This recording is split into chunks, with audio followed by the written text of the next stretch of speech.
Freemasonry in the Philippines.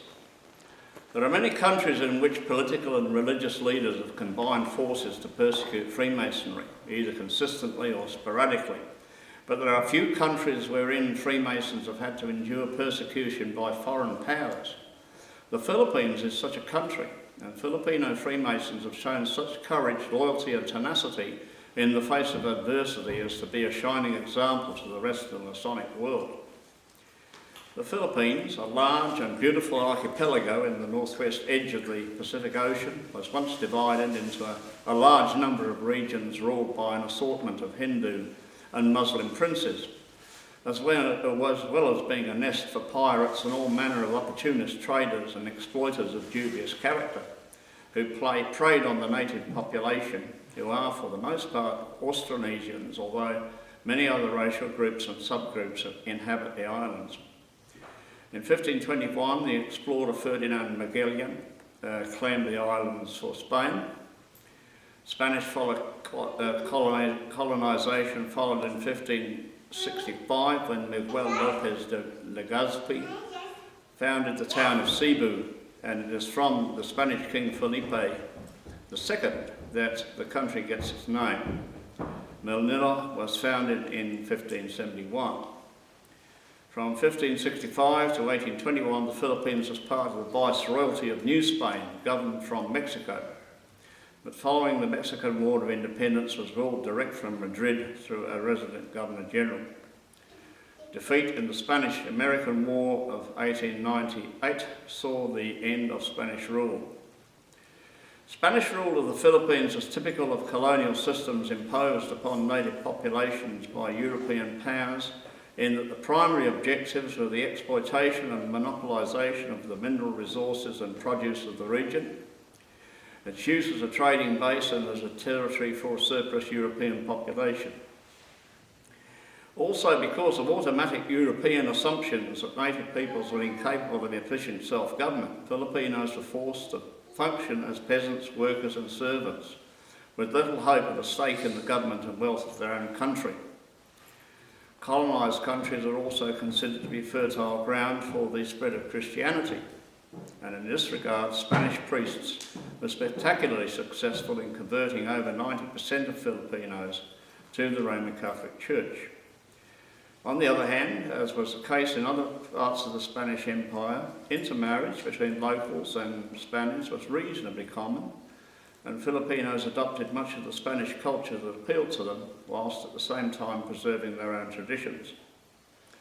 Spain's most beneficial contribution to the Philippines was the provision of education, which, though heavily laced with religious dogma, eventually resulted in the emergence of an educated Filipino middle class that became increasingly active in the politics and administration and commerce of the country, leading to independence.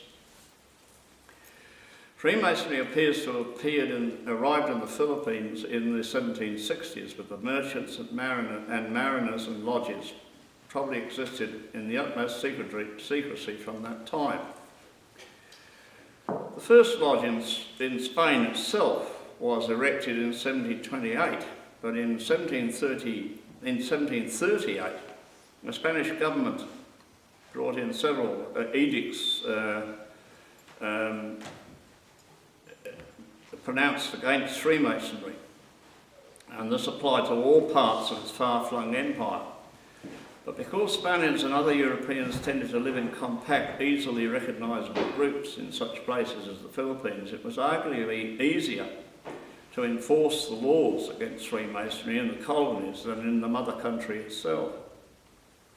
However, whilst on the surface the anti-Masonic laws appear to have been rigorously enforced, in practice the fortunes of the Masons depended on the outcomes of the ebb and flow of the ideological conflict carried on throughout the Hispanic world for over 2 centuries between the forces of authoritarian conservatism and liberal republicanism. Thus, from the very outset, Freemasonry in the Philippines was born into a dangerous political and social environment. All the more so when, following the American and French revolutions, the people of Spain's empire sought and progressively won their independence. It is a historical fact that many of the leaders of the independence movements were Freemasons, and that the constitutions of the newly formed states were heavily influenced by Masonic principles. The first Masonic lodge formed in the Philippines, Primera Luz Filipina, First Light of the Philippines, I think that translates, was established in 1856 by the Spanish naval captain José Malcambo Monique, who went on to become the Governor General of the Philippines between 1874 and 1877. This lodge was chartered by the Gran Oriente Lusitano, a Portuguese Masonic jurisdiction, and the lodge was open only to Spaniards. Senor Malcambo's predecessor in the Governor Generalship, Lieutenant General Rafael de Izquierdo, had also been a Mason. Other lodges soon followed, but they were all initially for foreign nationals. A German lodge was formed, and also a Scottish lodge based in Nagdaham. And it was into this lodge that the first Filipino, Jacobo Zobel y Zangronis, was initiated in 1869. The Grand Orient of Spain warranted 4 lodges in the 1890s, and these lodges began admitting Filipinos. In the meantime, a number of young Filipino students then studying in Spain joined Freemasonry in Barcelona, including several who became leaders of the independence movement in the Philippines. Marcelo del Pilar, Graciano Lopez Gerena, Jose Alessandrino, Aristan Bautista, Julio Lorente, Galicano Abisibli, Antonio Luna, Juan Luna, Pedro Serrano Lactor, and most famous of all, Jose Rizal. Some of these joined the Revolution Lodge in Barcelona, and when that lodge was dissolved, formed the Solidaridad Lodge number 53, also in Barcelona. It was this group of Masons who petitioned the Spanish Cortes, or Parliament, to restore Philippine parliamentary representation. In publishing the Solidaridad newspaper, they called attention to the sad state of Philippine society under Spanish rule, and they sought the support of Freemasons throughout Europe for their cause. The task of organising Philippines Freemasonry was entrusted to Marcelo del Pilar and Pedro Serrano Lactor. By this time, a number of Filipinos had benefited from a modern and more or less liberal education, which they put to use in the unselfish service of their country rather than for personal gain. As with any naturally intelligent race, once education was available to them, the Filipinos grasped at opportunities to break the shackles of subservience and control their own destiny. When the Filipinos' overseas students returned to their country, many formed lodges. On January 1891, the Nilad Lodge was formed in Manila, and others soon followed throughout the archipelago. In 1893, some Filipino Masons, led by Marcelo Hilario del Pilar, organised the Philippines lodges into a Grand Regional Council, the Gran Consejo Regional de Filipinas, effectively a Grand Lodge, with Ambrosio Flores as first Grand Master. The return to the Philippines of the Masonic intellectuals, men with formidable and enthusiastic leadership skills, heralded the dawn of the independence movement in earnest. In addition to all those already mentioned were Andres Bonifacio and Apolinaro Mabini. The lodges discreetly distributed Jose Rizal's books Noli and Fili as widely as possible to the general populace. In July 1892, Dr. Jose Rizal founded the Liga Filipina as a peaceful association for reform, but he was promptly arrested and imprisoned. Also in 1892, Andres Bonifacio and his fellow Masons Valentin Diaz, Teodoro Plata, Danislao Diwa, Deodato Arellano founded the Katipunan secret revolutionary society, which reached the membership of 100,000 and was based on Freemasonry. Its existence was only discovered when a parish priest broke the trust of confession and told the Spanish authorities what had been revealed to him by the wife of the Catipiñero.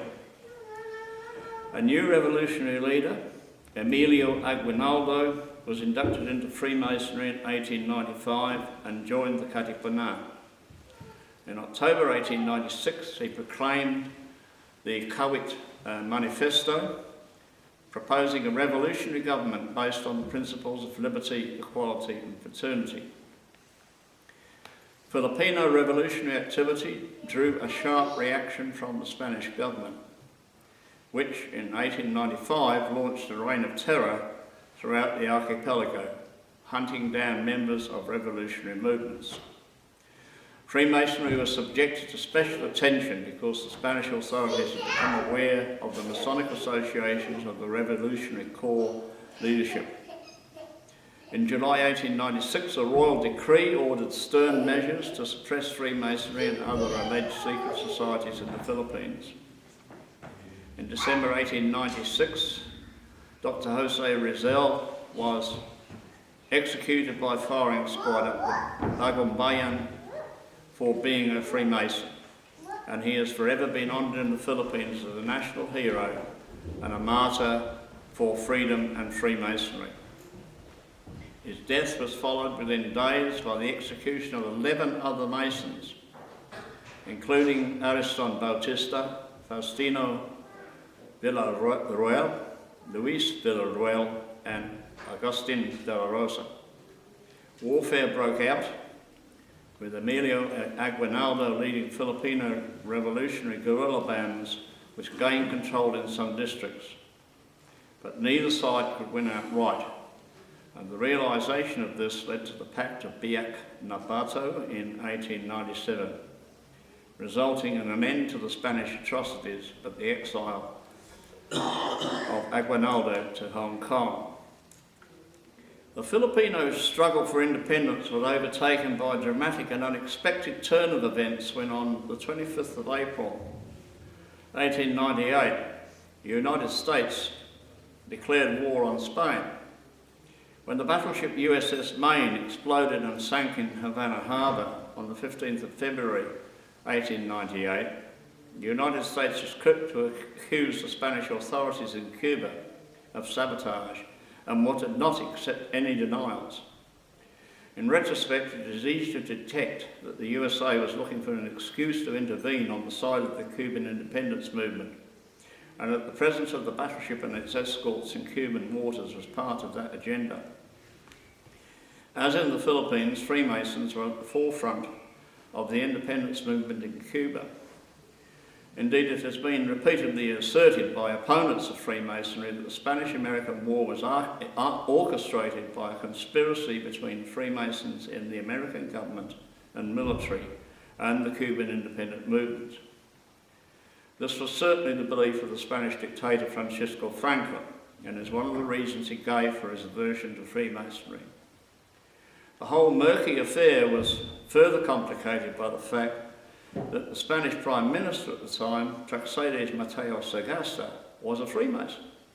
He was blamed by his fellow countrymen for the ignominious loss of the war by Spain and the resultant loss of its colonies.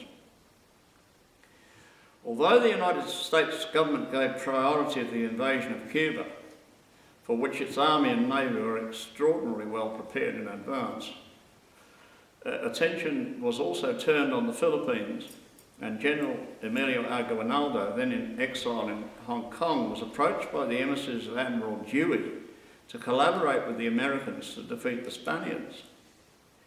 Aguinaldo was spirited to the Philippines and arms were supplied to his guerrilla forces. On the 24th of May 1898, Aguinaldo proclaimed the establishment of a dictatorial government, that is an a government with emergency powers, including martial law. And this was followed by the proclamation of Philippines independence on the 12th of June.